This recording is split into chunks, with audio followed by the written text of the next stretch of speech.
As a continuation of the videos of the last 2 days where we have uncovered the evidence, the smoking gun that proves the crew of the ACX Crystal was anything other than just a normal, hapless freighter that just happened to run into a lazy, derelict, untrained Navy crew. We have definitively shot that story completely out of the water. Normal crews of cargo vessels don't monkey with their transponder rates 5 times in 3 hours. When I walked through this whole track, I found even more anomalies than I reported in the previous video, and today we're going to go through that. Now, just as a control, to use a scientific term, we're going to show you what a normal cargo vessel does when these events happen. Now, this is the MC Alnick. This is the ship that I've always alleged was actually hapless, that had no nefarious designs whatsoever. This ship, clearly the McCain was steered into the ship, into the path of this ship. And we can show this by its behavior. We can see this behavior mimics the exact behavior of the MV Ottawazan when it collided with the Porter in 2012. We've shown that track in other videos, where you see the collision, a small turn, a slowing in speed, pardon me, and then it just continue on its way after a certain amount of time. Now, we're going to show you the clock here. And as you can see, that final digit ends in 0. It never does anything other than end in 0. This stays at 10-second reporting intervals through this entire event. And I'm going to go ahead and just play this forward and show you what I mean. Now I have this sped up to 2x, of course, but just to show you, 10-second intervals, MC Alnick, 10-second intervals, MC Alnick, there's your collision, there's the turn. As you can see, absolutely no change whatsoever in the AIS reporting rate. Nothing. And as you can see, this is what you would expect. A collision, it gets out of the shipping lanes, and then, more importantly, unlike in the case of the ACX Crystal, it continues down its normal track. Now, let's look at the ACX Crystal. Now, I have this set at about 13 minutes prior to the collision, and I've already gone through and I've gotten the video timestamps and the times. So as I walk you through this, I'm going to show you where all of the changes take place. Just to give you a heads up, we have seen 5-second reporting intervals, 3-minute reporting intervals, 10-second reporting intervals, 20-second reporting intervals, and 30-second reporting intervals. That's right. And that's just from the 1-minute mark in the vid to the 3-minute and 50-second mark in the vid. So here we go. Make sure I have my speed set right. Okay, I'm going to double speed this all the way up to 130. And as you can see up here, as I showed, it's reporting in 5-second intervals. In fact, just to be clear, I'll slow this down to a quarter, just so you can see this. 12, 17, 22, 27, 32. 5-second intervals prior to the collision. Okay. 5-second intervals. We have that as standard. Now, up to normal speed.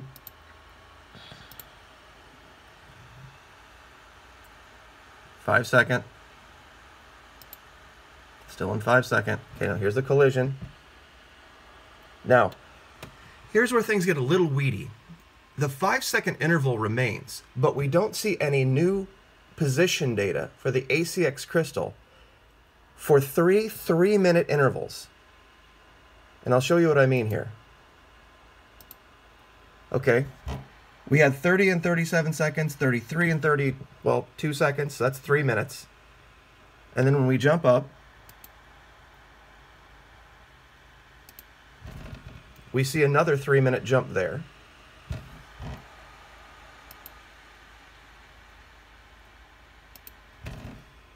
we see another 3-minute jump there. Now that's critical because 3 minutes, and I'll show you this in the, well, I guess I can show it to you right now. If we're talking about this ship reporting in 5-second intervals, okay, we count down 3 minute, 30 second, 30 second. I'm trying to do this to get it all in one shot here. 5-second intervals correlates to the fourth thing down here. It says Class B SO shipborne mobile equipment moving greater than 23 knots. That's key here. The only way that this ship could have been reporting in 5-second intervals is if it was going faster than 23 knots. But what we showed was 18 knots and 14 knots. So clearly something is already up. Now, we see the 5-second interval paradigm continue, but we see the actual position data update on 3 minute. What that correlates to is Class B SO, the very top line, shipborne mobile equipment, not moving faster than 2 knots. And we see that for a 10-minute period. So what that would show is then that maybe that vessel actually was slowed down to the point of perhaps a collision event for that 10 minutes. So already something very, very, very strange going on. Now, we're going to go ahead and continue. Now that goes back to the 5-second paradigm. I'm going to go ahead and play this forward. This is 1.5x. And as you can see up here, it's in 5 seconds. 1, 2, 4. You can see it jump in 5-second intervals this entire time. If you want to go through this second by second for yourself, go right ahead. Now, up here, and I've covered this before, this is the 2 o'clock local time, 1700 GMT mark. This is when the Baichi Bridge shuts off her AIS. Now, I don't know if it has anything necessarily to do with it for sure. I just find that it's exactly 2 o'clock. So, continues through this entire track in 5-second intervals, all the way through this alleged turn. Now remember, 5-second intervals. What does that tell us? That tells us a ship, Class B, moving faster than 23 knots, but we don't show that being reported here. We show that at 17 knots. All right, now 5-second intervals. Just make sure I know where I'm at here. All the way up the time when it returns to the location of the collision. Now, here's something strange again. Now we see these 3-minute jumps again. We saw one from there to there.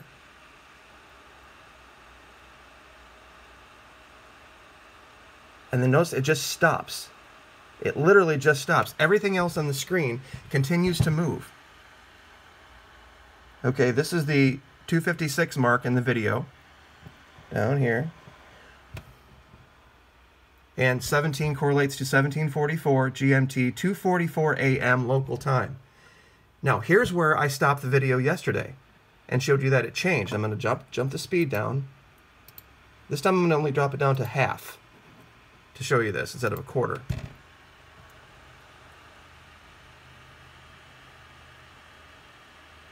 And it's already started reporting at this point while it's still moving, excuse me, still not moving, in 10 second.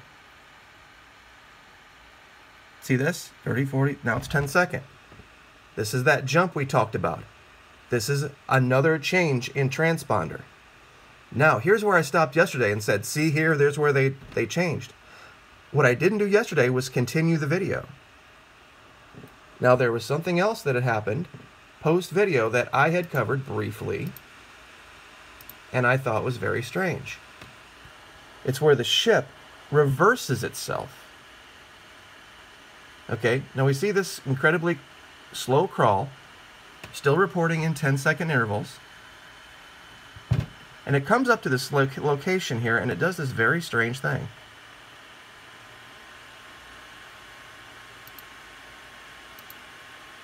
Okay, it looks like, honest to God, the thing is reversing.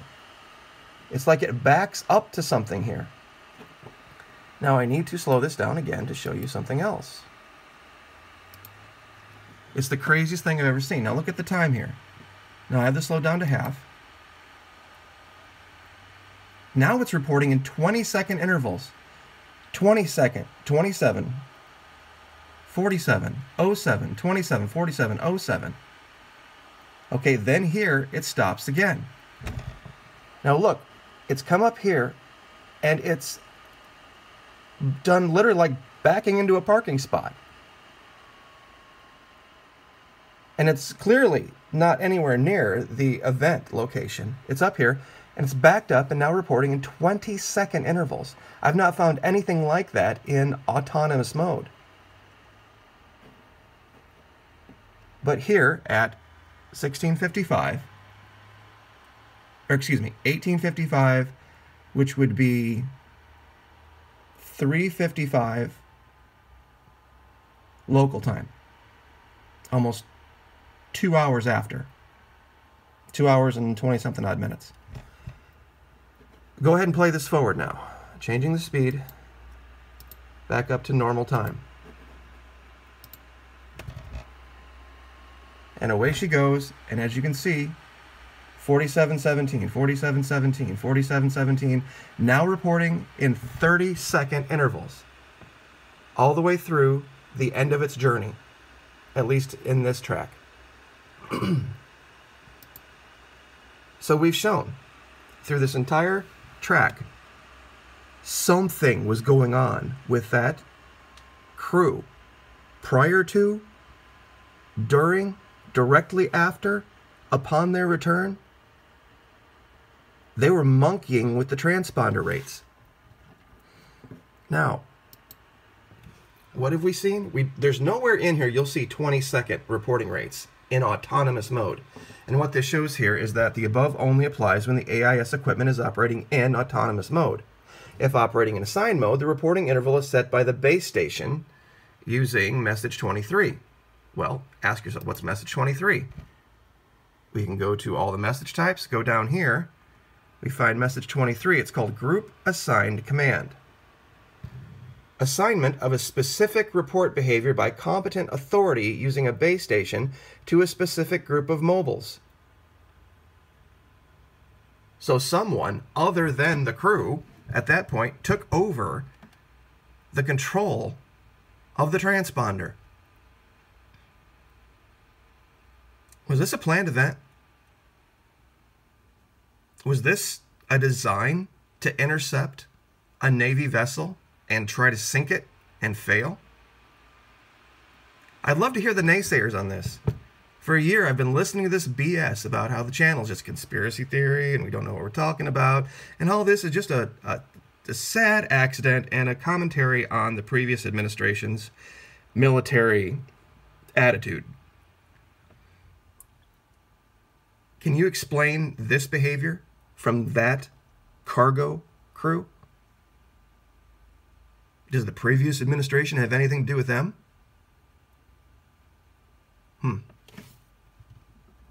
I bet I'm going to hear a deafening silence on that. So, I think we've pretty much covered this completely. There's no way that this could have been just an accident. And if it's not an accident, and it's something other than an accident, how they can charge 5 people aboard this destroyer with this evidence, with homicide, is beyond me. They have a secret they don't want coming out. If one of our assets was attacked by a foreign power, or even a rogue group of terrorists, who knows, and it resulted in the death of servicemen, we have a right to know. Those families have a right to know. Those sailors aren't casualties of just workplace negligence, which is pretty much what's being alleged here. This reminds me of the Fort Hood thing, where they said it was just workplace violence. That's exactly what's going on here. They're saying now it's just workplace negligence. We need justice, we need truth, and we need accountability for this. It's 15 minutes. I'll leave it there. Yesterday I had kind of a gut punch event. A woman named Laurie White died from a protracted battle with cancer. I would have rather listened to Laurie White recite the alphabet than hear anyone in the top 40 of any kind of music in the modern era sing. Her voice was that beautiful, and it was a very, very bad thing for me last night. Listen to this girl sing Amazing Grace. Go check her stuff out. She was from an era that is not very talked about anymore. The 90s and the different genres of and types of country music that came out during that time, but I won't waste any more of your time. I just wanted to give her a shout out. God bless and Godspeed to Laurie White and Chuck Cannon, her husband, producer. So like, share, subscribe. Thank you so much. We'll see you next time.